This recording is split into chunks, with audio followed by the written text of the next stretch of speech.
Hello friends, આઈ એમ ભૂમિકા Chaudhary. Welcome to ઓલમ study સફર platform. આજે આપણે ડી અને એફ વિભાગના તત્વોનો લેક્ચર નંબર 3. આપણું કયા નંબરનું લેક્ચર છે? Lecture number 3. આની અગાઉના આપણે બે લેક્ચર જોઈ ગયા, જેની અંદર આપણું ફર્સ્ટ લેક્ચર હતું એની અંદર હતું ઇન્ટ્રોડક્શન, એટલે કે ડી અને એફ વિભાગના તત્વોનું ઇન્ટ્રોડક્શન. આપણું સેકન્ડ નંબરનું જે લેક્ચર હતું એની અંદર આપણે શું ડિસ્કસ કરી ગયા? બધાને ખ્યાલ જ હશે, જેની અંદર આપણે ડિસ્કસ કર્યા કે ડી વિભાગના તત્વોના ગુણધર્મો. એની અંદર કયા કયા ગુણધર્મો? તો એની અંદર ટીપાવપણું, તણાવપણું, નેક્સ્ટ હતી આપણી ઘનતા જોઈ ગયા, પરમાણુય ત્રિજ્યા જોઈ ગયા અને આયનીકરણ એન્થાલ્પી. આટલા એના ગુણધર્મો આપણે ડિસ્કસ કરી દીધા છે. હવે આજે આપણે શું ડિસ્કસ કરવાની છીએ? ડી અને ડી વિભાગના તત્વોના ગુણધર્મોની અંદર આજે આપણે કયા કયા પોઈન્ટ ડિસ્કસ કરીશું? તો આજે આપણે ડિસ્કસ કરીશું એની પરમાણ્યકરણ એન્થાલ્પી અને નેક્સ્ટ જે છે એના પછી જે ડિસ્કસ કરીશું એ છે આપણા ગલન બિંદુ અને ઉત્કલન બિંદુ. પણ એની પહેલા જો તમે ચેનલને સબસ્ક્રાઇબ ના કરી હોય તો એને સબસ્ક્રાઇબ કરી દો, જેથી કરીને આવનારા દરેક વિડિયોની નોટિફિકેશન તમને મળતી રહે, અને લાઈક અને શેર પણ કરી દો ભૂલ્યા વગર. હવે આજે આપણે જોઈશું પરમાણ્યકરણ. આજે આપણે 3 પોઈન્ટ એના ગુણધર્મોની અંદર 3 પોઈન્ટ ડિસ્કસ કરીશું ટોટલ. ફર્સ્ટ આપણે જે હશે એ હશે પરમાણ્યકરણ એન્થાલ્પી. શું? પરમાણ્યકરણ એન્થાલ્પી. પરમાણ્યકરણ એન્થાલ્પી અને એને ઇંગ્લિશમાં કેવું હોય તો શું કહેવાય કે heat of atomization. Heat of atomization. And next એના પછીનો આપણે જે પોઈન્ટ ડિસ્કસ કરવાનો છે એ છે ગલન બિંદુ અને ઉત્કલન બિંદુ. બંનેને આપણે સાથે લઈશું, એટલે આપણો બીજા નંબરનો પોઈન્ટ હશે ગુણધર્મોની અંદર. એ કયો હશે? ગલન બિંદુ અને ઉત્કલન બિંદુ. પણ હા, એક વાત યાદ રાખો, અત્યારે આપણે જે ગુણધર્મો જોઈ રહ્યા છીએ એ કોના જોઈ રહ્યા છીએ? માત્ર ને માત્ર ડી વિભાગના તત્વોના ગુણધર્મો જોઈશું. એફ વિભાગ છે આપણે અત્યારે ડિસ્કસ કરતા નથી. એફ વિભાગના અલગથી વિડિયો હશે, એની અંદર એના ગુણધર્મો પણ અલગથી આપણે ડિસ્કસ કરીશું. અત્યારે આપણે જે ડિસ્કસ કરીએ છીએ એ માત્ર ને માત્ર ડી વિભાગના તત્વોના ગુણધર્મો જોઈશું. તો આજે આપણે આ લેક્ચરની અંદર બે પોઈન્ટ ડિસ્કસ કરવાના છે ગુણધર્મોની અંદર. એની અંદર ફર્સ્ટ આપણો છે પરમાણ્યકરણ એન્થાલ્પી, એટલે કે હીટ ઓફ એટોમાઇઝેશન, અને સેકન્ડ જે છે એ છે આપણો ગલન બિંદુ અને ઉત્કલન બિંદુ. ઉત્કલન બિંદુ સેકન્ડ નંબર છે ગલન બિંદુ અને ઉત્કલન બિંદુ. હવે ગલન બિંદુ એટલે આપણો મેલ્ટિંગ પોઈન્ટ, અને ઉત્કલન બિંદુ મતલબ આપણો બોઇલિંગ પોઈન્ટ, જેને આપણે ઇંગ્લિશની અંદર બોઇલિંગ પોઈન્ટ કહીએ છીએ. ફર્સ્ટ આપણે ડિસ્કસ કરીશું પરમાણ્યકરણ એન્થાલ્પી, એટલે કે હીટ ઓફ એટોમાઇઝેશન. તો આપણે હીટ ઓફ એટોમાઇઝેશન કોને કહીશું? કોને કહેવાય હીટ ઓફ એટોમાઇઝેશન? તમને લોકોને ખ્યાલ છે હીટ ઓફ એટોમાઇઝેશન કોને કહેવાય? હીટ ઓફ એટોમાઇઝેશન એટલે તમને બધાને એ તો ખ્યાલ જ છે કે ડી વિભાગ છે એની અંદર બધી ધાતુ છે, બધા ધાતુ તત્વો આવેલા છે. આવર્ત કોષ્ટકની અંદર 3 વિભાગ એવા છે કે જેની અંદર ધાતુ તત્વો આવેલા છે. એસ વિભાગ, ડી વિભાગ અને એફ વિભાગ. ત્રણેય વિભાગ એવા છે કે જેની અંદર ટોટલી ધાતુ તત્વો છે. ખાલી પી વિભાગ એક એવો વિભાગ છે કે જેની અંદર ધાતુ, અધાતુ અને અર્ધધાતુ ત્રણે આવેલા છે. જે આપણે અત્યારે ડિસ્કસ કરીએ છીએ ડી વિભાગની, તો ડી વિભાગની અંદર બધા ધાતુ તત્વો છે એ તો તમને ખ્યાલ જ છે. હવે બધા ધાતુ તત્વો છે તો ધાતુ તત્વોના ગુણધર્મો શું હોય છે કે ઘન સ્વરૂપે હોય છે, સિવાય કે મર્ક્યુરી જે છે એ પ્રવાહી અવસ્થાની અંદર હોય એટ રૂમ ટેમ્પરેચર, એટલે કે રૂમ ટેમ્પરેચર, રૂમના જે તાપમાન હોય આપણું એ તાપમાને પણ શું છે પ્રવાહી અવસ્થાની અંદર હોય છે. બીજું કે ગેલિયમ અને સીઝિયમ એ પણ એવી ધાતુ છે કે જે રૂમ ટેમ્પરેચરથી જો થોડું તાપમાન વધે તો એ પ્રવાહીની અંદર કન્વર્ટ થાય છે, એટલે કે એનું ગલન બિંદુ અને ઉત્કલન બિંદુ કેવું હોય છે? નીચું હોય છે. એટલે એ પણ કોની અંદર થોડું, એટલે કે ઉનાળાની ઋતુ હોય તો ત્યારે ગેલિયમ અને સીઝિયમ છે ને એ લિક્વિડ ટાઈપ તમને જોવા મળશે. કેમ? કારણ કે એના ગલન બિંદુ અને ઉત્કલન બિંદુ કેવો હોય છે? લો છે. એટલે હવે આપણે શું જોવાનું છે? આપણને ખ્યાલ જ છે કે ડી વિભાગના તત્વો ધાતુ તત્વો છે. હવે જો ધાતુ તત્વો હશે તો એ કયા ફોર્મની અંદર હશે? ગેસિયસ, સોલિડ કે લિક્વિડ? Solid form.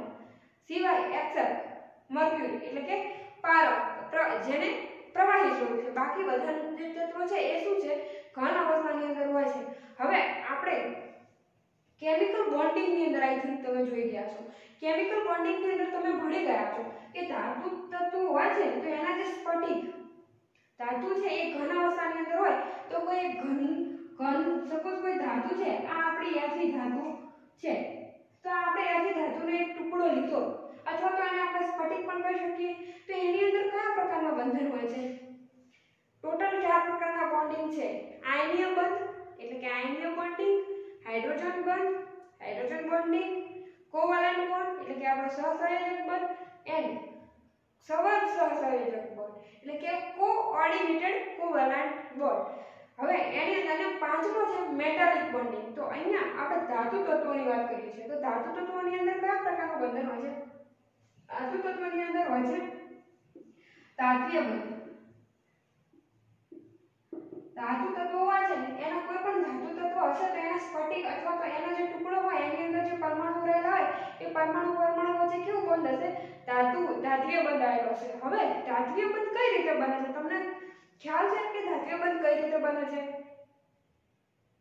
તમે એવું વિચારતા હશો કે મેડમ વાત કરે છે પરમાણ્વીકરણ એન્થાલ્પીની અને ગોળ ગોળ ઘુમાઈને લઈ જાય છે ધાત્વીય બંધ ઉપર। હવે ધાત્વીય બંધને અને પરમાણ્વીકરણ એન્થાલ્પીને શું લેવા દે? તો જ્યારે આપણે પરમાણ્વીકરણ એન્થાલ્પીની વ્યાખ્યા જોઈશું ત્યારે આપણને આ ખ્યાલ હોવો જોઈએ। તો ધાત્વીય બંધ છે અહીંયા આપણે ધાતુ અહીંયા આપણે સપોઝ લીધો છે Fe નો ટુકડો આ લીધો છે। હવે Fe ની અંદર શું છે? કોઈ પણ ધાતુ લઈએ તો એના ધાત્વીય ક્રિસ્ટલ છે અથવા તો એનો જે ટુકડો હોય એની અંદર શું હોય છે? ધન વિસ્ફારિત કર્નલ। તમે ધાત્વીય બંધ, કેમિકલ બોન્ડિંગ એની અંદર તમે બધા બંધ જોઈ ગયા, એની અંદર તમે ધાત્વીય બંધ જોયો તો એની અંદર શું હોય છે? તમે આપણને ત્યાં એવું કીધું હતું કે જે કોઈ પણ ધાત્વીય સપોઝ કોઈ ધાત્વીય ટુકડો અથવા સ્ફટિક હોય છે એની અંદર આપણે એને શું કલ્પીએ છીએ કે એની અંદર ધન વિસ્ફારિત કર્નલ આવેલા હોય છે એટલે કે જે પોઝિટિવ ચાર્જ જે ધન વિસ્ફાર ધરાવે છે એને આપણે શું કહીએ છીએ? ધન વિસ્ફારિત કર્નલ। ધન વિસ્ફારિત કર્નેલ અને આ જે આપણો બાકીનો જે છે આપણને સ્પેસ દેખાય છે ત્યાં શું કરતા હોય છે? આપણા જે ઇલેક્ટ્રોન છે એ ખુલ્લે મતલબ કે ત્યાં ડિલોકેલાઇઝેશન થતું હોય છે એટલે કે ત્યાં ફરતા હોય છે। અહીંયા ઇલેક્ટ્રોન છે ને અહીંયા ફરતા હોય છે, બધી જગ્યાએ મુક્ત હોય છે, ઇલેક્ટ્રોન બંધાયેલા હોતા નથી। તો આ રીતની કંઈક આપણી રચના છે। આ જે છે આપણી જે આ અહીંયા ઇલેક્ટ્રોન ક્રાઉડ એટલે કે ઇલેક્ટ્રોન વાદળ છે આપણું। આ શું છે? જે અહીંયા ફરતું બતાવ્યું છે એ છે આપણું ઇલેક્ટ્રોન વાદળ અને આ છે આપણા ધન વિસ્ફારિત કર્નલ। તો અહીંયા ધાતુની અંદર કઈ રીતની પ્રોસેસ હોય છે કે એની અંદર શું બનતું હોય? ધન વિસ્ફારિત કર્નલ અને ઇલેક્ટ્રોન વાદળ। એટલે આપણે આમ કેવું હોય તો કહીએ કે જે ઇલેક્ટ્રોન વાદળનો જે સમુદ્ર છે, ઇલેક્ટ્રોનનો સમુદ્ર કહી શકીએ, એની અંદર ધન વિસ્ફારિત જે પરમાણુ છે, ધન વિસ્ફારિત કર્નલ, તો એક સમુદ્ર છે એની અંદર ધન વિસ્ફારિત કર્નલ છે ને એનો સમુદ્ર છે અને એની અંદર ઇલેક્ટ્રોન શું કરે છે? ગતિ કરશે। એની અંદર ઇલેક્ટ્રોન વાદળ શું હોય છે? વહેંચાયેલું હોય છે અને એક તરતા ઇલેક્ટ્રોન એની અંદર તરતા હોય છે એવું કહી શકીએ। તો અહીંયા ઇલેક્ટ્રોન વાદળ અને ધન વિસ્ફારિત, હવે આપણને ખ્યાલ છે કે પોઝિટિવ ચાર્જ અને નેગેટિવ ચાર્જ બંનેની વચ્ચે શું થાય? ઇન્ટરેક્શન એટલે કે બંનેની વચ્ચે આકર્ષણ થશે। પ્લસ ચાર્જ અને નેગેટિવ ચાર્જ વચ્ચે શું થાય? આકર્ષણ થાય। હવે અહીંયા આકર્ષણ થાય એટલે અહીંયા જે શું છે? અહીંયા ધન વિસ્ફારિત અને અહીંયા આપણા જે ઇલેક્ટ્રોન છે આ છે આપણા ઇલેક્ટ્રોન। તો અહીંયા જે ઇલેક્ટ્રોન અને પ્રોટોન આની વચ્ચે શું થશે? આકર્ષણ થશે। અહીંયા થશે આકર્ષણ અને આ આકર્ષણને પરિણામે અહીંયા જે બંધ બને છે એને આપણે શું કહીએ? ધાત્વીય બંધ કહીએ। તો હવે આપણે પરમાણુકરણ એન્થાલ્પી કોને કહેવાનું છે કે આની અંદર જે ધન વિસ્ફાર અને ઇલેક્ટ્રોન બંને જોડાયેલા હોય છે એની અંદર અહીંયા ઘણા બધા પરમાણુ છે। અહીંયા આપણે આખો એનો સ્ફટિક લીધો છે તો અહીંયા શું હશે? ઘણા બધા પરમાણુ હશે। હવે આ સ્ફટિકની અંદરથી કોઈ એક Fe નો પરમાણુ છે એને સ્ફટિકની અંદર જે રહેલો છે એની અંદરથી Fe ના પરમાણુને સ્ફટિકની અંદરથી દૂર થવા માટે જે એનર્જીની જરૂર પડે અહીંયા ઘણા બધા Fe ના પરમાણુ હશે। અહીંયા જે Fe ના પરમાણુ ઘણા બધા Fe ના પરમાણુ હશે તો અહીંયા જે Fe ના પરમાણુ છે ને એની અંદરથી કોઈ એક ઇન્ડિવિડ્યુઅલ Fe અહીંયા આપણે એક્ઝામ્પલ કે દરેક પરમાણુને અથવા તો કોઈ એક પરમાણુ છે અહીંયાથી છે તો અહીંયાથી ના એક પરમાણુને અહીંયાથી અહીંયા એના સ્ફટિકની અંદરથી મુક્ત થવા માટે જે અહીંયા એનર્જીની જરૂર પડે એને આપણે કહીશું પરમાણ્વીયકરણ એન્થાલ્પી. એ જ આપણી છે પરમાણ્વીયકરણ એન્થાલ્પી. ખ્યાલ આવ્યો બધાને?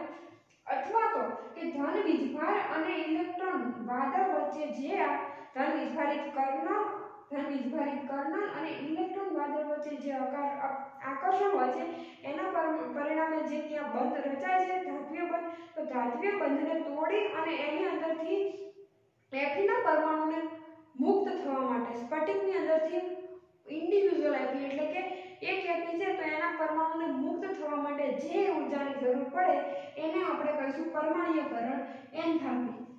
અહીંયા સુધી બધાને ખ્યાલ આવી ગયો કે પરમાણ્વીયકરણ એન્થાલ્પીની વ્યાખ્યા શું છે અને વ્યાખ્યા કઈ રીતે બની? તો કે ધાત્વિય બંધને તોડી અને એની અંદરથી એફીને મુક્ત થવા માટે જે ઊર્જાની જરૂર પડે એને આપણે કહીએ આ પરમાણ્વીયકરણ એન્થાલ્પી. હવે આપણે અહીંયા ડિસ્કસ કરવાની છે કે 3D જે આપણી 3D સિરીઝ છે, 3D શ્રેણી ડી વિભાગની અંદર આપણી જે ફર્સ્ટ શ્રેણી છે એ છે 3D શ્રેણી. તો 3D શ્રેણી છે 3D શ્રેણી તો એની અંદર કયા કયા તત્વો આવે? આગળના લેક્ચરમાં મેં તમને કહી દીધું શક્તિ વક્રમન ફિકો નિકુંજન એટલે આપણો સ્કેન્ડિયમ, નેક્સ્ટ છે titanium, next vanadium, chromium, manganese, iron, cobalt, nickel, copper અને આ છે આપણો ઝિંક. આ છે આપણી 3D શ્રેણી. હવે 3D શ્રેણી જે આપણી છે એની અંદર 3D શ્રેણીની અંદરથી આપણે એ જોવાનું છે કે કોની પરમાણ્વીયકરણ એન્થાલ્પી સૌથી વધારે છે અને વધારે છે તો કેમ?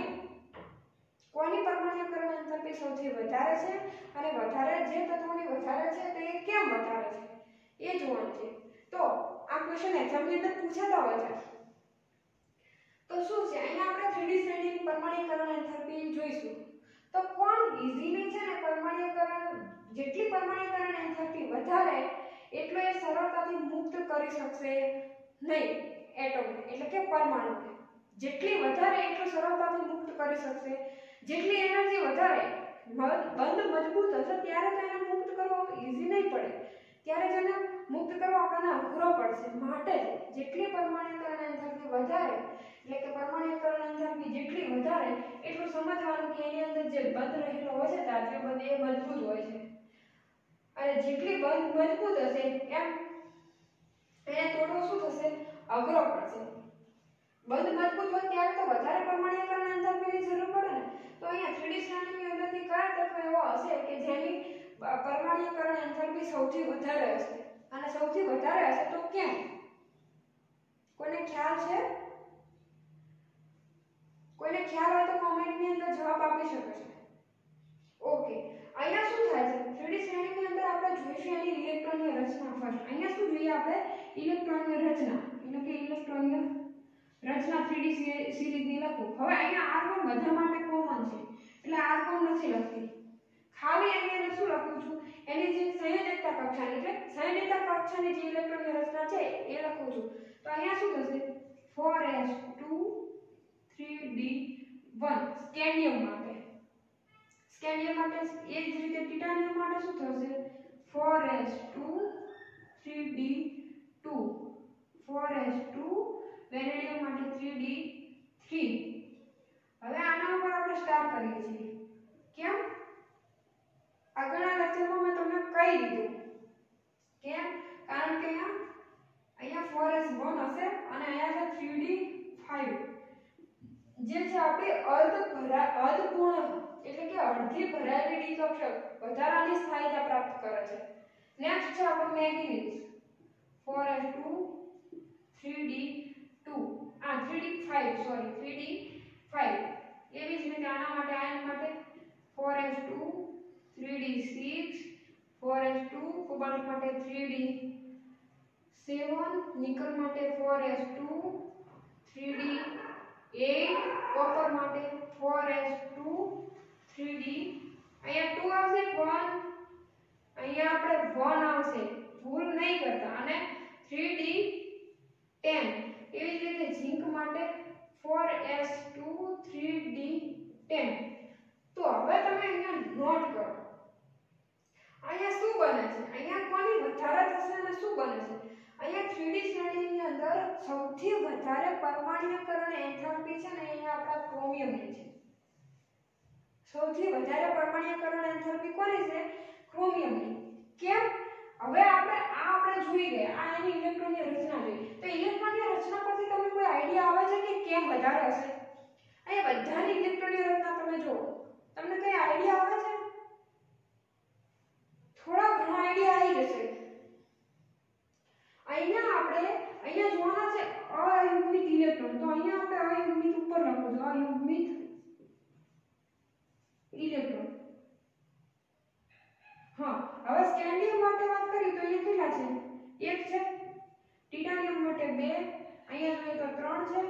ક્રોમિયમ માટે જુઓ, 3 પછી સીધો કૂદકો લગાવવાનો છે ક્રોમિયમની અંદર. 4 નહીં, 5 નહીં, સીધા 6. શું થશે? અહીંયા આ યુગ્મિત ઇલેક્ટ્રોન થઈ જાય છે 6. નેક્સ્ટ હવે શું થશે? અહીંયા પાછા આ યુગ્મિત ઇલેક્ટ્રોન 4. કેમ 4? ઇલેક્ટ્રોનની રચના બધાને આવડે છે, અંતિ સુધી તો આવડતી જ હોવી જોઈએ. 1 2 3 4 અને 5. સોરી, અહીંયા શું થશે? અહીંયા થશે 5. 6 પછી અહીંયા પાછી 5. અહીંયા 4. કેમ? 6 ભરાણા, બાકી 4. 6 છે 7 3 8 2 અયુગ્મિત. કોપરની અંદર અહીંયા 10 થઈ જશે. તો અહીંયા શું થશે? એક જ 4s નો જે છે એક ઇલેક્ટ્રોન બાકી રહેશે, એટલે કે 4s નો જે છે એક ઇલેક્ટ્રોન હશે. ડી કક્ષક તો સંપૂર્ણ ભરાય. હવે ઝીંકની અંદર 0, કોપરની અંદર 1 અને ઝીંકની અંદર 0. તો હવે તમે અહીંયા જુઓ, અહીંયા ધ્યાનથી જુઓ તો શું છે? અહીંયા જેમ જઈએ છે ને અયુગ્મિત ઇલેક્ટ્રોન 3d શ્રેણી છે ને એની અંદર ડાબી બાજુથી જમણી બાજુ તરફ જઈએ છે ને એમ અહીંયા અયુગ્મિત ઇલેક્ટ્રોનની સંખ્યા વધે છે. ક્યાં સુધી? ક્રોમિયમ સુધી. પછી પાછી સંખ્યા ઘટે છે. આખી 3d શ્રેણીની અંદર તમે જુઓ તો કોને એની અંદર અયુગ્મિત ઇલેક્ટ્રોન સૌથી વધારે છે? સૌથી વધારે અયુગ્મિત ઇલેક્ટ્રોન છે ક્રોમિયમની અંદર. ક્રોમિયમની અંદર સૌથી વધારે ઇલેક્ટ્રોન અયુગ્મિત ઇલેક્ટ્રોન છે. હવે આપણે જોઈએ કે આપણે જે હાલ એફીનું કર્નલ બનાવ્યું હતું, ધન કર્નલ એટલે એફીનો જે સ્ફટિક હતો, અહીંયા આપણો સ્ફટિક છે ને ધન વિજભાર છે. જેટલા અંદર અહીંયા જે અયુગ્મિત ઇલેક્ટ્રોન છે ને શું કરતા હશે? ફરતા હશે બિંદાસ, કોઈ પણ ટેન્શન વગર. કેમ? બેચલર છે, એકલા છે, જેને કોઈનું ફેમિલીનું કોઈનું ટેન્શન નથી. હવે એ બેચલર છે, શું કરતા હશે? ફરતા જશે કોઈકની શોધમાં. હવે એ શું થશે? એ જેટલા ઇલેક્ટ્રોન અહીંયા અયુગ્મિત ઇલેક્ટ્રોન વધારે એટલો અહીંયા આકર્ષણ સૌથી વધારે, ધન વિજભાર પ્રત્યે આકર્ષણ વધારે. હવે જેટલું ધન વિજભાર પ્રત્યે આકર્ષણ વધારે એટલો આમની વચ્ચેનો જે ધાત્વિય બંધ છે એ કેવો? મજબૂત. ધાત્વિય બંધ મજબૂત. હવે ધાત્વિય બંધ મજબૂત જેટલો એટલી એને તોડવા માટે વધારે એનર્જીની જરૂર પડે. જેટલી એનર્જીની જરૂર વધારે પડે અહીંયા એટલી જ આપણે પરમાણ્વીકરણ એન્થાલ્પી શું થશે? વધી જશે. તો ખ્યાલ આવી ગયો કે 3D સિરીઝની અંદર કઈ ધાતુ તત્વ એવું છે કે જેની પરમાણ્વીકરણ એન્થાલ્પી સૌથી વધારે છે? એવું પૂછાય, ક્વેશ્ચન પૂછાતો હોય છે. જી 2001 ની નીટ 2001 ની અંદર આ ક્વેશ્ચન પૂછાયેલો છે. નીટ 2001 માં જે અલગથી હું વિડિયો મૂકવાની છું એના 2-3 ક્વેશ્ચન છે ને એનો 5 કે 10 મિનિટનો જે બી વિડિયો બનશે ને એનો વિડિયો હું મૂકીશ. નીટ 2021 ની અંદર પૂછાયેલો છે કે 3D શ્રેણીની અંદર કઈ ધાતુ છે એનો પરમાણ્વીકરણ એન્થાલ્પી સૌથી વધારે છે? તો શું આવશે? ક્રોમિયમ. અને કેમ?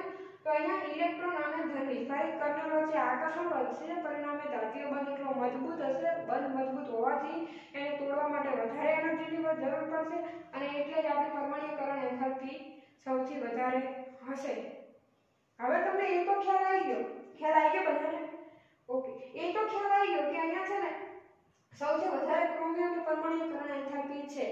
પણ અહીંયા કેટલીક જે છે કન્ડિશન તમને લખાવું છું કે પરમાણ્વીકરણ એન્થાલ્પી જે છે બીજું ખાસ અહીંયા શું નોંધવા જેવું છે કે પરમાણ્વીકરણ એન્થાલ્પી જે છે ને એ કોને સમપ્રમાણમાં હોય છે ગલન બિંદુને સમપ્રમાણમાં ગલન બિંદુ અને ઉત્કલન બિંદુને સમપ્રમાણની અંદર હોય છે તમને બધાને ખ્યાલ છે કે પરમાણ્વીકરણ એન્થાલ્પી ક્યારે વધારે હોય કે જ્યારે મજબૂત બંધ હશે ત્યારે એને થોડો વધારે અઘરો હશે ત્યારે એની અંદર પરમાણ્વીકરણ એન્થાલ્પી વધારે છે હવે ગલન બિંદુ અને ઉત્કલન બિંદુ ક્યારે વધારે હોય આગળ જ આપણે એની પછી નેક્સ્ટ આપણે પોઈન્ટ ડિસ્કસ કરવાનો ગલન બિંદુ અને ઉત્કલન બિંદુ ક્યારે વધારે હોય કે જ્યારે એની અંદર બંધ મજબૂત હોય ત્યારે જ એટલે સેમ પરમાણ્વીય ક્રમાંકને સમપ્રમાણ એટલે આપણે એને લખવું હોય તો શું લખી શકીએ પોઈન્ટ ખાસ નોટ કરીને લખી નાખજો આગળ તમને કામ લાગવાનું છે શું કે પરમાણ્વીયકરણ એન્થાલ્પી પરમાણ્વીયકરણ એન્થાલ્પી કોની સમપ્રમાણની અંદર છે તો કે ગલન બિંદુ અથવા ઉત્કલન બિંદુ એના સમપ્રમાણની અંદર હોય છે આપણી પરમાણ્વીકરણ એન્થાલ્પી છે ગલન બિંદુ અથવા ઉત્કલન બિંદુને સમપ્રમાણમાં હશે નેક્સ્ટ હવે આપણે જોઈશું કે પરમાણ્વીકરણ એન્થાલ્પી છે આપણે 3D શ્રેણી એટલે કે ડાબી બાજુથી જમણી બાજુ તો જોઈ ગયા પણ આપણે અંદર 3D 4D અને 5D એ શ્રેણીની પરમાણ્વીકરણ એન્થાલ્પી જોવી હશે તો કઈ રીતે આપણને ખ્યાલ આવશે કે કઈ શ્રેણીની પરમાણ્વીકરણ એન્થાલ્પી વધારે હશે અને આ બી ક્વેશ્ચન તમને એની શ્રેણીનો ક્રમ પૂછાતો જ હોય છે પરમાણ્વીકરણ શ્રેણી છે એનો ક્રમ આપણને પૂછાતો હોય છે એટલે આપણે એના માટે લખવું હોય તો અહીંયા લખી શકીએ કે ટ્રેન્ડ ઓફ હીટ ઓફ એટમાઇઝેશન એટલે કે પરમાણ્વીકરણ એન્થાલ્પીનો ટ્રેન્ડ કોની અંદર 3D 4D અને 5D શ્રેણીની અંદર તો હવે આપણે આ જોવા દો આ લખવું હોય તમે લખી નાખજો નોટ કરીને આ લખવું હોય તો લખી નાખજો કેમ કે આ છે ને એક્ઝામની અંદર આના લીધે તમને ક્વેશ્ચન પૂછાય ને તો તમને ખ્યાલ આવે કે પરમાણ્વીકરણ એન્થાલ્પી આપેલી હોય અને એવું કીધું હોય કે કોના ગલન બિંદુ અથવા ઉત્કલન બિંદુ વધારે હશે અહીંયા તમને મૂલ્ય આપેલા હોય પરમાણ્વીકરણ એન્થાલ્પીના અને લખવાનું હોય તમારે ગલન બિંદુ અને ઉત્કલન બિંદુ કે આની અંદરથી આની પરમાણ્વીકરણ એન્થાલ્પી 4 ABCD આપી દીધે કે આટલી પરમાણ્વીકરણ એન્થાલ્પી છે આ ધાતુની તો કઈ ધાતુ કોની ગલન બિંદુ સૌથી વધારે હશે ત્યારે તમને આ વાક્ય કામ લાગશે એટલે તમારે લખવું હોય તો લખી નાખો એના પછી નેક્સ્ટ જોઈશું આપણે કે જે સમૂહ છે ત્રણ જે શ્રેણી છે 3D 4D 5D અને 6D તો એની અંદર કઈ રીતે કોની જે શ્રેણી છે શ્રેણીની સાપેક્ષતા કરીશું તો કઈ શ્રેણીની સૌથી વધારે પરમાણ્વીકરણ એન્થાલ્પી હશે આપણે શ્રેણીની અંદર તત્વો તો જોઈ ગયા પરંતુ 3D 4D અને 5D એની અંદરથી કોની સૌથી વધારે પરમાણ્વીકરણ એન્થાલ્પી હશે એ આપણે નેક્સ્ટ જોવાનું તો અહીંયા હું તમને એક ગ્રાફ બતાવું છું જે બુકની અંદર પણ આપેલો જ છે બુકની અંદર આપેલો છે આ બુક જો પરફેક્ટ તમારે નહીં આવે પણ હું તમને બતાવી દઉં કે જેથી કરીને તમને સમજાઈ શકું હા હવે આપણે વાત કરીએ છીએ અહીંયા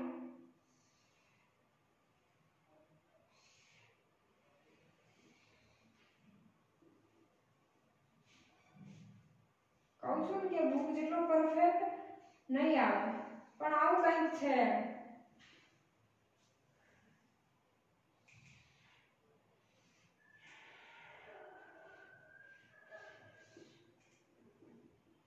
અને થર્ડ આપણી છે 3 સિરીઝ લેવાની ને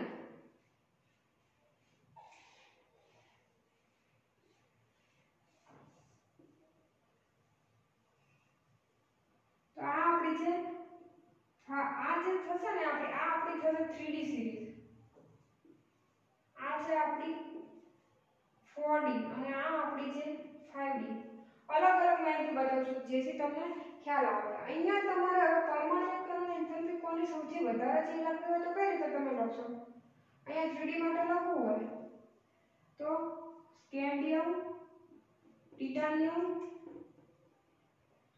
અહીંયા વેનેડિયમ અને આ જે છે ને થોડો નાનો થશે આ ક્યાંક થોડો કેમ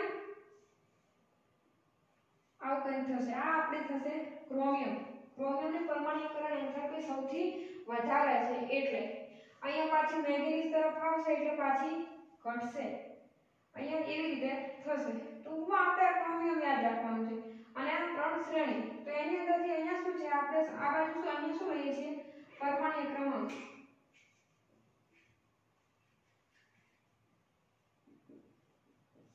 વર્સિસ કોનો ગ્રાફ દોર્યો છે, અહીંયા આપણી છે આ પરમાણ્વીય ક્રમાંક, અહીંયા છે આપણી પરમાણ્વીયકરણ એન્થાલ્પી. કોની અંદર કિલો જૂલ પર મોલમાં, આ આપણી કિલો જૂલ પર મોલની અંદર પરમાણ્વીયકરણ એન્થાલ્પી છે. તો હવે આ ગ્રાફ જોતા તમને શું લાગે છે, કઈ શ્રેણીની પરમાણ્વીયકરણ એન્થાલ્પી સૌથી વધારે છે ગ્રાફની અંદર? ગ્રાફ જોતા તમને ખ્યાલ આવતો જ હશે કે કઈ શ્રેણીની પરમાણ્વીયકરણ એન્થાલ્પી સૌથી વધારે છે. કઈ શ્રેણીની પરમાણ્વીયકરણ એન્થાલ્પી સૌથી વધારે છે? તો આના માટે આપણે લખવું હોય એક કન્ડિશન તો આવું લખી શકીએ કે 3d greater than 4d greater than 5d. આવું કંઈક બને છે. જો આ છે આપણે પરમાણ્વીયકરણ એન્થાલ્પી, ઉપર જઈએ છીએ પરમાણ્વીયકરણ એન્થાલ્પી વધે છે, આ બાજુ પરમાણ્વીય ક્રમાંક વધે છે. હવે જેમ જેમ અહીંયા જોઈએ છીએ પરમાણ્વીયકરણ એન્થાલ્પી 1 2 અને 3 મેક્સિમમ કોની છે, અહીંયા આપણે અહીંયા લખીએ સપોઝ 100 200 આપણે વેલ્યુ લખીએ છીએ પરમાણ્વીયકરણ એન્થાલ્પીનું. આપણે અહીંયા ગોખવાનું નથી વેલ્યુ, અહીંયા વેલ્યુને આપણે એટલે કે આ જે કિંમત છે એને ગોખવાની નથી, એને તમે અહીંયા તમારે એ મેન્શન કરવાનું છે કે કોની પરમાણ્વીયકરણ કઈ શ્રેણીની સૌથી વધારે છે. એટલે ગમે ત્યારે ગ્રાફ આપેલો હોય ને, સ્ટુડન્ટ શું કરતા હોય છે કે જ્યારે બુકની અંદર ગ્રાફ આપેલો હોય ને એટલે કે આટલું બધું ઓકવર્ડ અમને ના આવડે એટલે શું કરે, ગ્રાફને જોવાનું છોડી દે. ગ્રાફ આપણે જોવાનું નહીં, ચાહે ગલન બિંદુ હોય, ઉત્કલન બિંદુ હોય કે પરમાણ્વીયકરણ એન્થાલ્પી હોય કે કંઈ પણ આયનીકરણ એન્થાલ્પી હોય, ગ્રાફની વાત આવે ને એટલે સ્ટુડન્ટ શું કરે, પેજ ઉલટાઈ દે, એના પછીનું નેક્સ્ટ પેજ. ગ્રાફ આપણને ના ફાવે. અહીંયા ગ્રાફને ગોખવાનો હોતો નથી, અહીંયા મેં પરફેક્ટ વેલ્યુ લખ્યા નથી. અહીંયા મેં શું લખ્યું છે, આ સપોઝ છે પરમાણ્વીય ક્રમાંક 19 20 21 22, અહીંયા આપણે આશરે વેલ્યુ લખીએ છીએ એટલે કે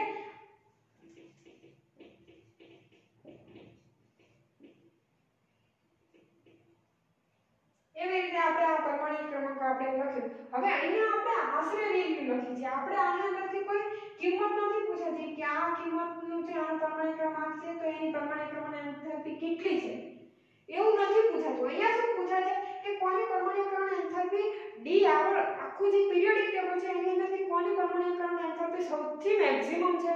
હાલ જ મેં તમને સમજાવ્યું કોની થશે સૌથી વધારે મેક્સિમમ પરમાણ્વીયકરણ એન્થાલ્પી થશે આખા પીરિયોડિક ટેબલની અંદર, આખા આવર્ત કોષ્ટકની અંદર.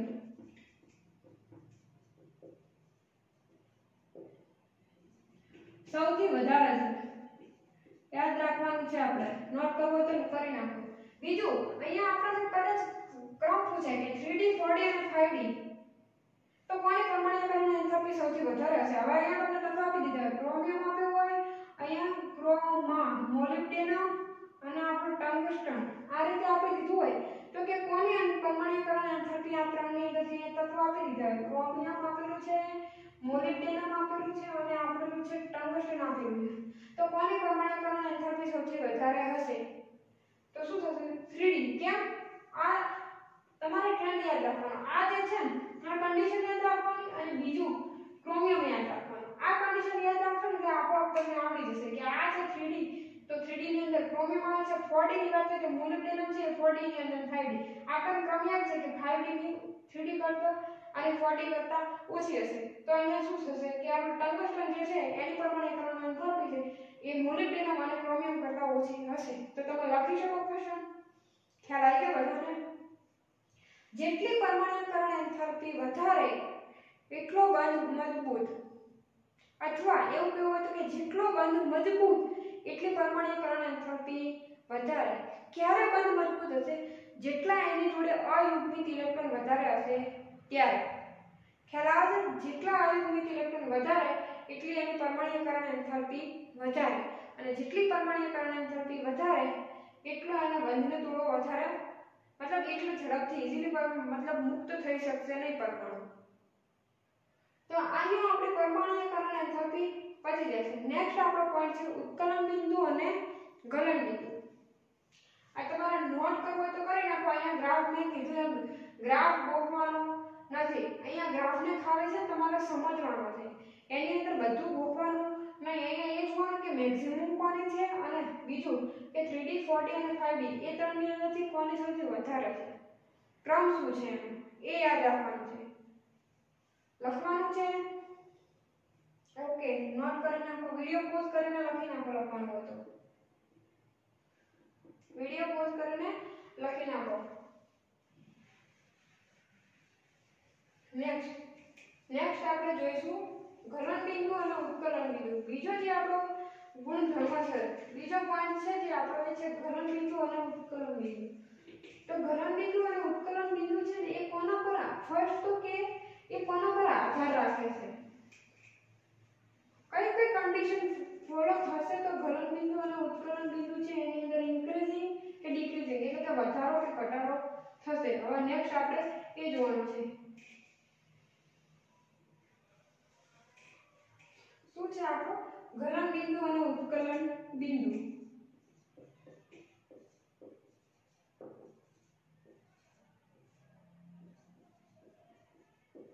બંને સાથે લઈશું.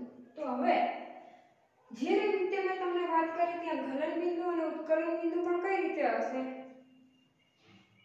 ગલન બિંદુ અને ઉત્કલન બિંદુ સેમ છે. આગળ જ મેં તમને નોટ કરીને લખાયું કે નોટ કરીને લખી નાખો કે ગલન બિંદુ અને ઉત્કલન બિંદુ છે એ પરમાણ્વીકરણ એન્થાલ્પીના સમપ્રમાણની અંદર છે. તો હવે અહીંયા આપણે ગલન બિંદુ છે એ કઈ કન્ડિશન ફોલો થશે ત્યારે ગલન બિંદુ અને ઉત્કલન બિંદુ છે એની અંદર વધારો કે ઘટાડો થશે એ આપણે ફર્સ્ટ જોઈશું. પછી આપણે જોઈશું કે આવર્ત કોષ્ટકની અંદર કોનો ગલન બિંદુ અને ઉત્કલન બિંદુ સૌથી વધારે છે.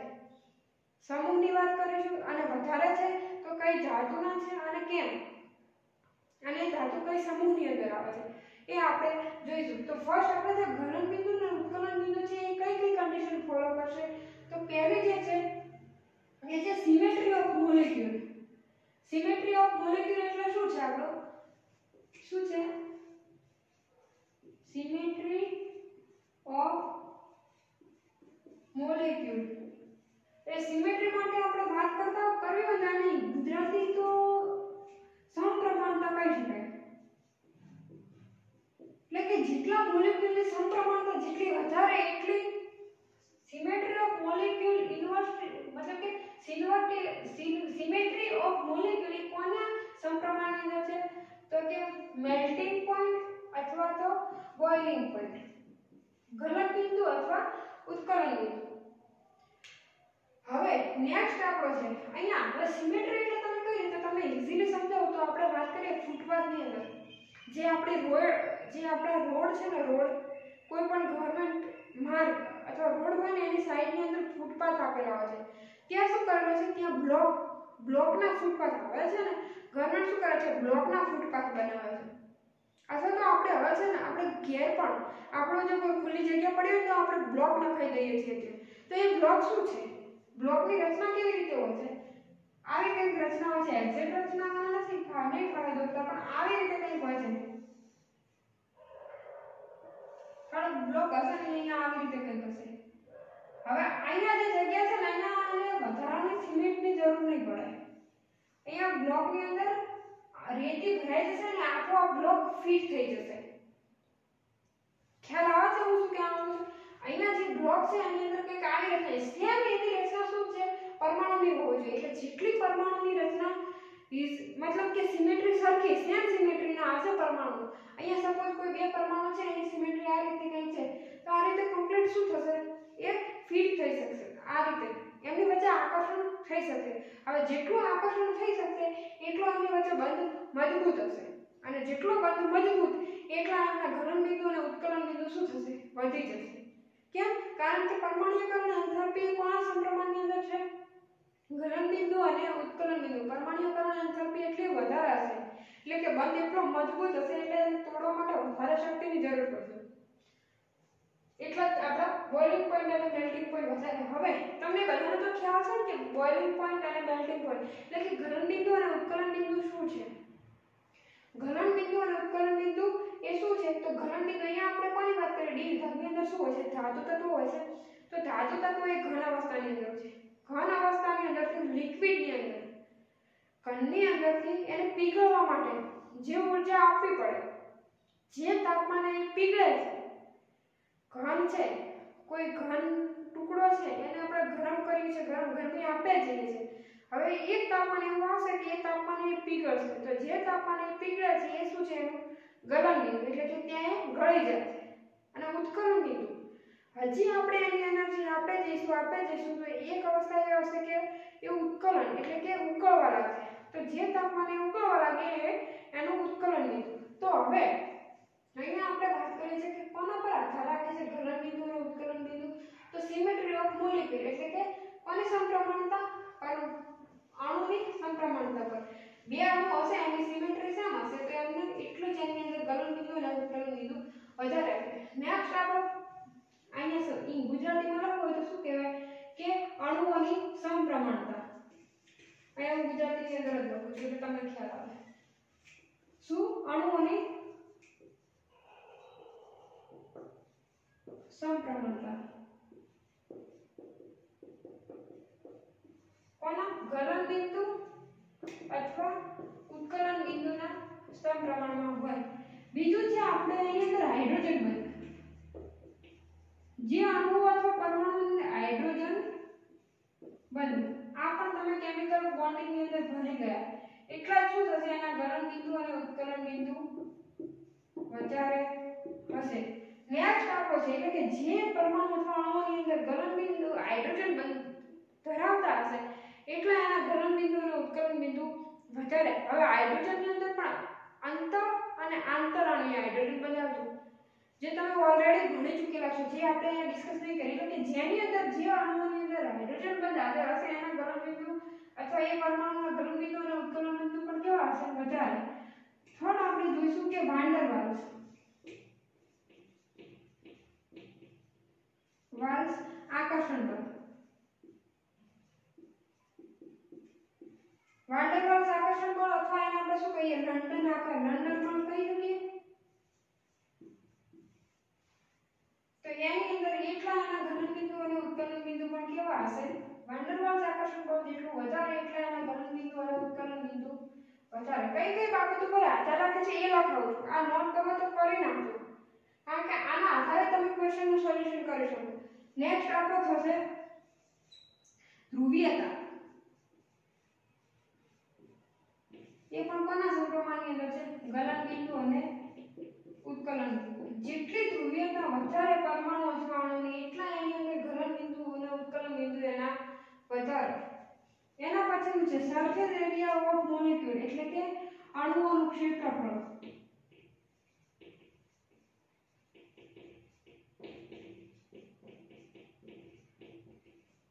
શું છે? અણુનું ક્ષેત્રફળ. એટલા પણ એના ગલન બિંદુ અને ઉત્કલન બિંદુ કેવા હશે? વધારે. તો આટલા જે પોઈન્ટ છે એ આના પર અસર કરશે. ગલન બિંદુ અને ઉત્કલન બિંદુ પર આટલા પોઈન્ટ અસર કરશે. જો તમને આટલા પોઈન્ટ ખ્યાલ હશે તો તમે ક્વેશ્ચન સોલ્વ કરી શકશો કે ગલન બિંદુ છે અણુઓની સમપ્રમાણતાના સમપ્રમાણમાં, હાઇડ્રોજન બંધ, વાન ડર વાલ્સ બંધ અથવા તો તેને લંડન બંધ કહેવાય, ધ્રુવીયતા અને અણુઓનું ક્ષેત્રફળ. આ બધા છે ગલન બિંદુ અને ઉત્કલન બિંદુના સમપ્રમાણમાં. એટલે કે જો આ વધારે જેટલું એની અંદર આ બધું વધારે હશે એટલા જ એના ગલન બિંદુ અને ઉત્કલન બિંદુ વધારે હશે. હવે આપણે એ જોવાનું છે કે કોના ગલન બિંદુ અને ઉત્કલન બિંદુ આખા ક્વેશ્ચનની અંદર કોનો ગલન બિંદુ વધારે છે અથવા કોનું ઉત્કલન બિંદુ વધારે છે. આખા ક્વેશ્ચનની અંદર આપણે જોઈએ તો કોનું ઉત્કલન બિંદુ વધારે છે, કોનું ઉત્કલન બિંદુ સૌથી વધારે છે?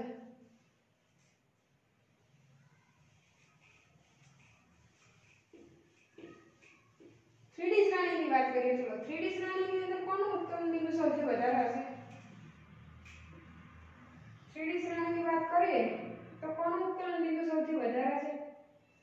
સેમ ફોર્મ્યુલા પેલો લાગુ પડે છે પરમાણ્વીકરણ કદ વાળો.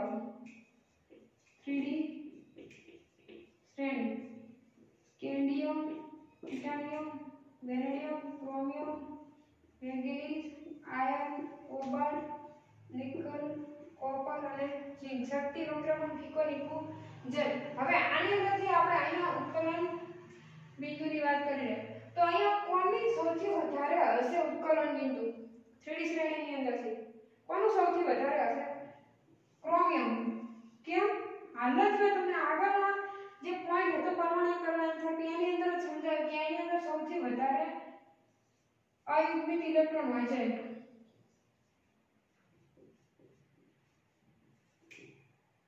આની અંદર 1 2 3 અહીંયા 4 નહીં 5 નહીં સીધા કૂદકો લગાવ્યા 6 5 4 3 2 1 અને 0.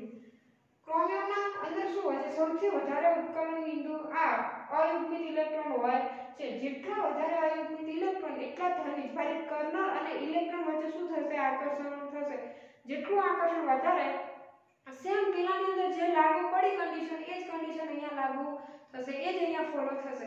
તો એટલા જેટલા અહીંયા ઇલેક્ટ્રોન બેચલર ઇલેક્ટ્રોન શું કરતા હોય? ફરતા જ હોય. હવે એ જ એટલા શું કરશે? આકર્ષણ. કોઈને જોશે એટલે એમને શું થશે? આકર્ષણ થશે. એટલે એવું જ કંઈ અહીંયા છે, જેટલા ઇલેક્ટ્રોન અયુગ્મિત વધારે એટલા એ ધન વીજભાર પ્રત્યે શું કરશે? આકર્ષાશે. જેટલા ધન વીજભાર પ્રત્યે આકર્ષાશે મજબૂત એટલો બંધ, અને જેટલો બંધ મજબૂત એને તોડવા માટે વધારે એનર્જીની જરૂર પડે. એટલે શું થશે? એના ઉત્કલન બિંદુ સૌથી વધારે થશે. હવે અહીંયા આપણે વાત કરીએ 3D. અહીંયા લખ્યું 4D શ્રેણી, 4D અને 5D. તો અહીંયા ક્રોમિયમ નીચે કોણ આવે? 4D ની અંદર ક્રોમાટોસી, અહીંયા C3D ની અંદર. તો આ છે ક્રોમિયમ, મોલિબ્ડેનમ, ટંગસ્ટન અને સિર્કોનિયમ. હવે અહીંયા આ તો આપણને ખ્યાલ છે. અહીંયા ત્રણની વાત કરીએ, સમૂહમાં ઉપરથી નીચે જઈએ તો ગલન બિંદુ અને ઉત્કલન બિંદુની અંદર શું થાય? શું થશે? અહીંયા ઉત્કલન બિંદુની અંદર અહીંયાથી અહીંયા જઈએ તો એની અંદર આખા 3D શ્રેણીની અંદર સૌથી વધારે ક્રોમિયમના છે. પરંતુ સમૂહની અંદર વાત કરીશું તો સમૂહમાં જેમ ઉપરથી નીચે તરફ જઈએ છીએ એમ ઉત્કલન બિંદુની અંદર વધારો થાય છે. અહીંયા સિર્કોનિયમ છે, પણ આપણે સિર્કોનિયમને હાલ લઈશું નહીં, આપણે 3 શ્રેણી. તો અહીંયા કોનું સૌથી વધારે ઉત્કલન બિંદુ છે? તો ટંગસ્ટન. ઉપરથી નીચે જઈશું એમ શું થશે? ઉત્કલન બિંદુ અથવા ગલન અને ગલન બિંદુ પણ શું થશે? વધશે. ખાસ યાદ રાખો, શું થશે? વધશે. સમૂહમાં ઉપરથી નીચે તરફ જઈશું ઉત્કલન બિંદુ વધશે. હવે ટંગસ્ટનનું ઉત્કલન બિંદુ તો આખા આવર્ત કોષ્ટકની અંદર વધારે. જે રીતે આખા આવર્ત કોષ્ટકની અંદર ક્રોમિયમની પરમાણુકરણ એન્થાલ્પી વધારે છે, એવી જ રીતે આખા આવર્ત કોષ્ટકની અંદર ટંગસ્ટનનું ઉત્કલન બિંદુ કેવું છે? સૌથી વધારે છે. ટંગસ્ટનનું ઉત્કલન બિંદુ સૌથી વધારે છે. હવે આનો ઉપયોગ ઉત્કલન બિંદુ સૌથી વધારે હોવાથી જ ટંગસ્ટનનો ઉપયોગ આપણે ક્યાં કરીએ છીએ. કઈ જગ્યાએ ટંગસ્ટનનો ઉપયોગ થાય છે? તમને ખ્યાલ હોય તો બલ્બ, આપણા જે બલ્બ આવે છે એના ફિલામેન્ટ, એટલે એની અંદર આવી કંઈક રચના હોય છે. આપણો બલ્બ છે ને સપોઝ, તો અહીંયા કંઈક આવી રીતે વાયર હોય છે, તો આ આપણે એને કહીશું ફિલામેન્ટ. તો અહીંયા બલ્બ બનાવવા ફિલામેન્ટ તરીકે કઈ ધાતુનો બનેલો હોય છે? આ ફિલામેન્ટ ટંગસ્ટનનો બનેલો હોય છે. કેમ ટંગસ્ટનનો? કારણ કે એને ગમે એટલી મતલબ એને ગરમી મળશે તો એ ઝડપથી ઓગળી ના જાય, એટલા માટે. ગરમી કદાચ સૌ વધારે મળી ગઈ ક્યારેક કોઈ કારણસર તો પણ એ ઓગળે નહીં, એટલે પીગળી ના જાય, એટલા માટે ટંગસ્ટનનો બનાવ. કારણ કે ટંગસ્ટન છે ને એનું ઉત્કલન બિંદુ આખા આવર્ત કોષ્ટકની અંદર સૌથી વધારે છે. શું છે? આખા આવર્ત કોષ્ટકની અંદર ઉત્કલન બિંદુ સૌથી વધારે છે. હવે આ પ્રશ્ન પણ પૂછાયેલો છે. નીટ 3 વખત રિપીટ થયેલો છે. નીટ 2001, 2006 અને 2013 3 વખત આ ક્વેશ્ચન પૂછાયેલો છે કે 3D શ્રેણી છે તો એની અંદરથી કોના ઉત્કલન બિંદુ સૌથી વધારે છે? 3D શ્રેણીની અંદર કઈ ધાતુનું ઉત્કલન બિંદુ સૌથી વધારે છે? આ ક્વેશ્ચન પણ પૂછાયેલો છે. એટલે તમારે લખવું હોય તો નોટ કરી નાખવાનું. 3D શ્રેણીની અંદર પૂછે તો ક્રોમિયમનું, આખા પીરિયોડિક ટેબલની અંદર પૂછે તો ટંગસ્ટનનું. ખ્યાલ આવ્યો? હવે નેક્સ્ટ આપણે જોઈશું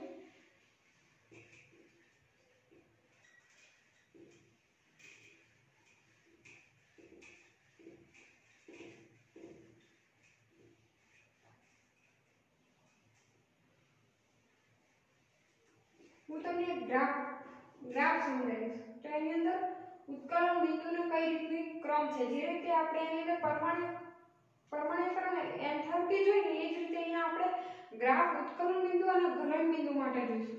તો ગલન બિંદુ અને ઉત્કલન બિંદુ માટે આપણે ગ્રાફ જોઈશું. આ છે આપણો પરમાણ્વીય ક્રમાંક, પરમાણ્વીય ક્રમાંક વિરુદ્ધ આપણે ગલન બિંદુ અથવા તો કે અહીંયા ઉત્કલન બિંદુની વાત કરીશું. ખાસ ઉત્કલન બિંદુનો ગ્રાફ જોઈએ છે. અહીંયા આપણા છે 100 200 એવી રીતે અહીંયા 1500 આ આપણા ઉત્કલન બિંદુની અંદર વધારો થાય છે. આ બાજુ આપણો પરમાણ્વીય ક્રમાંકની અંદર વધારો થાય છે. અહીંયા 19 થી કરીને આપણા પરમાણ્વીય ક્રમાંક 30. અહીંયા આપણે માત્ર 3D શ્રેણી જોઈએ છીએ અને ગલન બિંદુ અને ઉત્કલન બિંદુ બંને જોઈશું. તો કોના સૌથી વધારે ગલન બિંદુ અને ઉત્કલન બિંદુ છે અને મેંગેનીઝ આવતા છે ઉત્કલન બિંદુનો એકાએક ઘટાડો થાય છે. તો કેમ થાય છે એ જોવાનું છે. તો આ આપણો સપોઝ છે scandium, titanium, vanadium, chromium, scandium, titanium, vanadium, આ આપણો ક્રોમિયમ આવ્યો. હવે અહીંયા શું થશે એકાએક ઘટાડો આપણે મેંગેનીઝ, પછી પાછો iron, cobalt, nickel, copper, zinc, આ રીતનું કંઈક હોય છે. એવી જ રીતે એના ગલન બિંદુની વાત કરીએ. આ આપણા હતા, આ છે આપણા. હવે અહીંયા ઉત્કલન બિંદુની પણ વાત કરું તો અહીંયા ઉત્કલન બિંદુની અંદર શું થશે સેમ એ જ રીતે સ્કેન્ડિયમ, ટાઇટેનિયમ, વેનેડિયમ, ક્રોમિયમ, પાછો અહીંયા આવશે. પછી પાછો અહીંયા શું થશે અહીંયા આપણો આયર્ન, કોબાલ્ટ. હવે જ્યારે અહીંયા તમે બતાવો છો તો અહીંયા ક્રોમિયમના સૌથી વધારે છે. અહીંયા છે. હવે અહીંયા મેંગેનીઝ, પછી આયર્ન, કોબાલ્ટ, પાછળ નિકલ, કોપર, ઝિંક આવતા પાછો એકાએક ઘટાડો થશે. આ આપણો છે ઝિંક, આ છે આપણો મેંગેનીઝ. અહીંયા ક્રોમિયમ આવતા પણ ઉત્કલન બિંદુની અંદર શું થશે ઘટાડો. કેમ? અહીંયા શું થશે ક્રોમિયમની અંદર સૌથી વધારે હતા પણ ટંગસ્ટન કરતા કેવું છે ઓછા છે એના ઉત્કલન બિંદુ. હવે અહીંયા આપણે મેંગેનીઝની ખાસ તો આપણે મેંગેનીઝની વાત કરીશું. તો અહીંયા મેંગેનીઝ છે આપણો, અહીંયા પણ આપણો મેંગેનીઝ છે. આ છે આપણા ગલન બિંદુ. અહીંયા આપણો ઝિંક છે. આ છે એના ઉત્કલન બિંદુ આપણા, એટલે કે આપણે ઉત્કલન બિંદુ લખ્યા છે. હવે અહીંયા મેંગેનીઝ આવતા અચાનક અહીંયા આપણો ક્રોમિયમ. તો મેંગેનીઝ આવતા અચાનક શું થાય છે ક્રોમિયમ છે ને એની અંદર પણ ઉત્કલન બિંદુ છે ને એની અંદર આવતો વધારો થાય છે. પરંતુ અહીંયા છે ને આપણે અહીંયા લખીશું સ્કેન્ડિયમ, ટાઇટેનિયમ, આ આપણો વેનેડિયમ, પાછો ક્રોમિયમ આટલે થશે. અહીંયા આપણો ક્રોમિયમ સેમ સ્કેન્ડિયમ, ટાઇટેનિયમ ને વેનેડિયમ.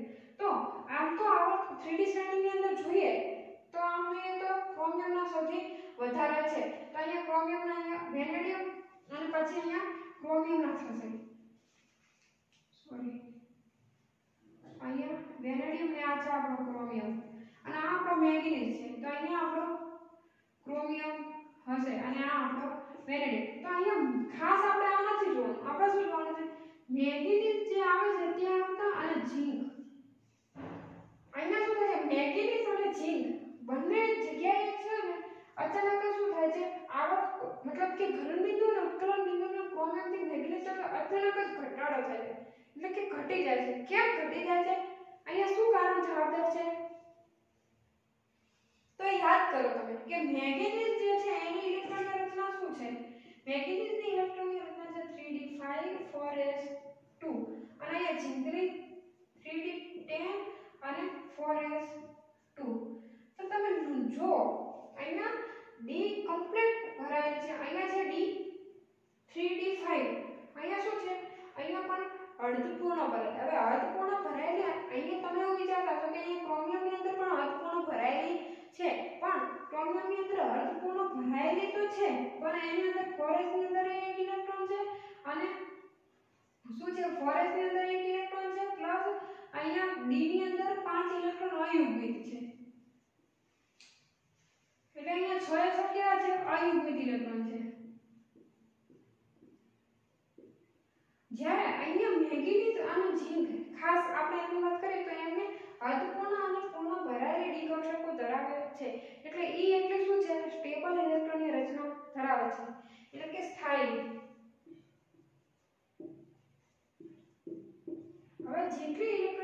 ના સ્થાયી જેટલા ઇલેક્ટ્રોન છે એ બંધાયેલા. તમને એક્ઝામ્પલ સિમ્પલ એક્ઝામ્પલ આપું તો કે એક સ્ટુડન્ટ છે એના પપ્પા છે ગવર્નમેન્ટ જોબ કરે છે અને બીજો કોઈ સ્ટુડન્ટ છે એના પપ્પા છે ને એ પ્રાઇવેટ જોબ કરે છે. હવે પ્રાઇવેટ જોબ કરે છે એના પપ્પા સવારે 7 વાગે જાય છે તો સાંજે 7 વાગે ઘરે આવે છે. અહીંયા ગવર્નમેન્ટ જોબ જેના પપ્પા જે સ્ટુડન્ટના કરે છે એ સવારે જાય છે 10 વાગે 3 વાગે રિટર્ન ઘરે.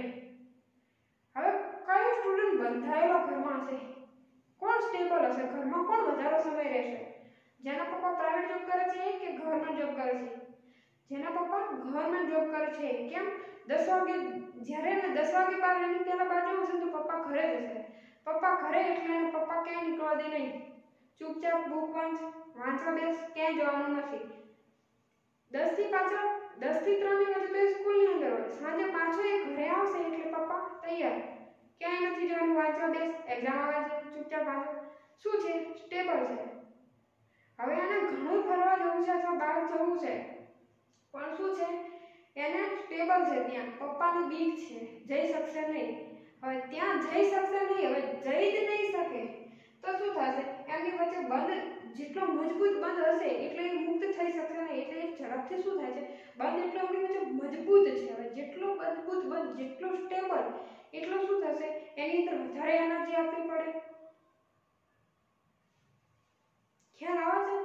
તો એ એટલો સ્ટેબલ છે. અને આ બાજુ શું છે? પ્રાઇવેટ, જેના પપ્પા પ્રાઇવેટ જોબ કરે છે બહાર ફરી શકે છે. હવે જેટલા બહાર ફરી શકે, સવારે 7 વાગ્યાથી સાંજે 7 વાગ્યા સુધી કોઈ કહેવા વાળું નથી. હવે કહેવા વાળું કોઈ નથી એટલે શું થશે?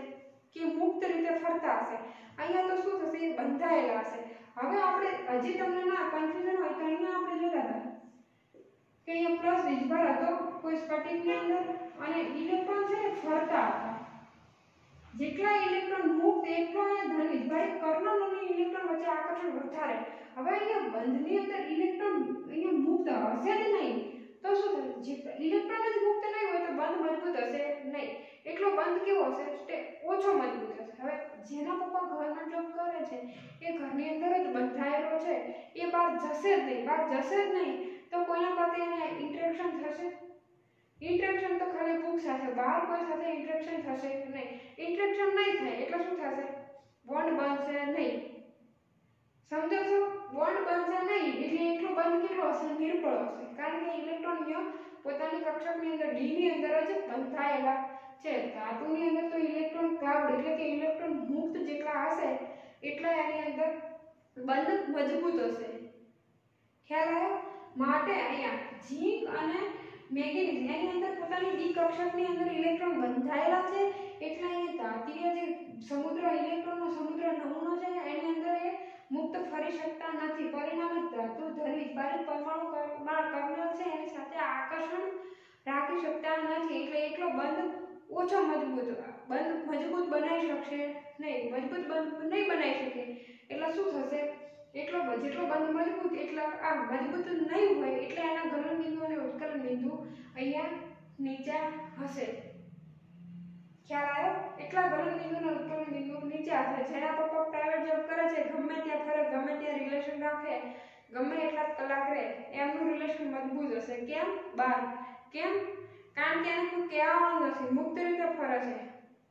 માટે સેમ અહીંયા છે તો ખાસ યાદ રાખવાનું. આ પણ એક્ઝામની અંદર પૂછાઈ ચૂકેલો ક્વેશ્ચન છે નીટની અંદર કે મેંગેનીઝ અને ઝીંક એના ઉત્કલન બિંદુ નીચા હોય છે શ્રેણીની અંદર બીજા તત્વો કરતા. શ્રેણીમાં બીજા તત્વો કરતા. કેમ? નીચે કારણ આપેલા હોય છે કે કયા કારણથી નથી હોતા તો આ એનું કારણ આવશે. ખ્યાલ આવી ગયો? ગલન બિંદુ અને ઉત્કલન બિંદુ સુધી બધાને ખ્યાલ આવી ગયો? અહીંયા આપણે ગલન બિંદુ, ઉત્કલન બિંદુ અને પરમાણ્વીયકરણ એન્થાલ્પી 3 ટોપિક કમ્પ્લીટ થાય છે. હવે આગળ આપણે જે બાકી છે એ નેક્સ્ટ પછીના લેક્ચરની અંદર ડિસ્કસ કરીશું. All the best.